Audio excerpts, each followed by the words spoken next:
If you want to change the world, start off by making your bed. If you make your bed every morning, you will have accomplished the first task of the day. It will give you a small sense of pride, and it will encourage you to do another task, and another, and another. And by the end of the day, that one task completed will have turned into many tasks completed. Making your bed will also reinforce the fact that the little things in life matter.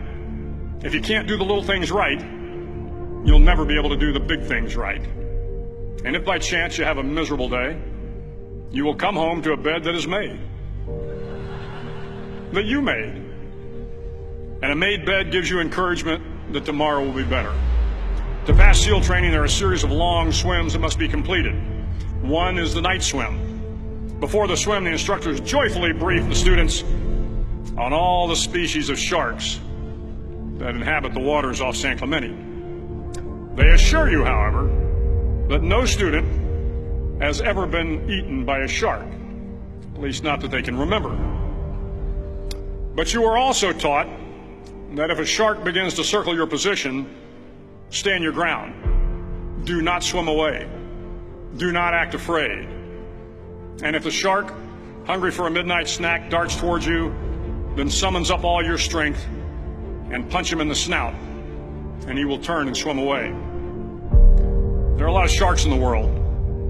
If you hope to complete the swim, you will have to deal with them. So if you want to change the world, don't back down from the sharks. Over a few weeks of difficult training, my SEAL class, which started with 150 men, was down to just 42. There were now 6 boat crews of 7 men each. I was in the boat with the tall guys, but the best boat crew we had was made up of the little guys, the Munchkin crew, we called them. No one was over 5'5". The Munchkin boat crew had 1 American Indian, 1 African American, 1 Polish American, 1 Greek American, 1 Italian American, and 2 tough kids from the Midwest. They out-paddled, outran, and outswam all the other boat crews. The big men in the other boat crews would always make good-natured fun of the tiny little flippers the Munchkins put on their tiny little feet prior to every swim. But somehow these little guys from every corner of the nation and the world always had the last laugh, swimming faster than everyone and reaching the shore long before the rest of us. SEAL training was a great equalizer.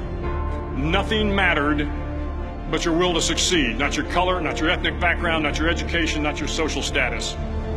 If you want to change the world, measure a person by the size of their heart, not by the size of their flippers.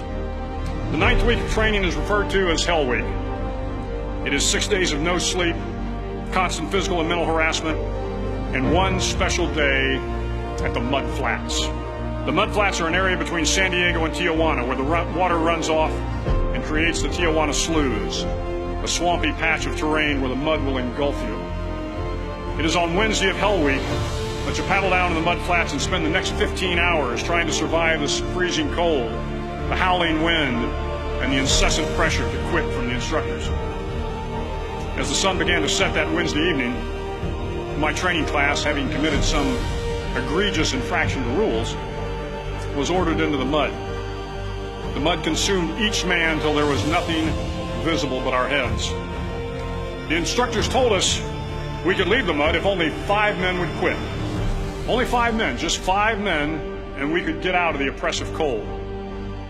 Looking around the mud flat, it was apparent that some students were about to give up. It was still over 8 hours till the sun came up. 8 more hours of bone-chilling cold. The chattering teeth and the shivering moans of the trainees were so loud, it was hard to hear anything. And then one voice began to echo through the night. One voice raised in song. The song was terribly out of tune, but sung with great enthusiasm. One voice became 2, and 2 became 3, and before long, everyone in the class was singing. The instructors threatened us with more time in the mud if we kept up the singing, but the singing persisted, and somehow the mud seemed a little warmer, and the wind a little tamer, and the dawn not so far away. If I have learned anything in my time traveling the world, it is the power of hope. The power of one person, a Washington, a Lincoln, King, Mandela, and even a young girl from Pakistan, Malala. One person can change the world by giving people hope.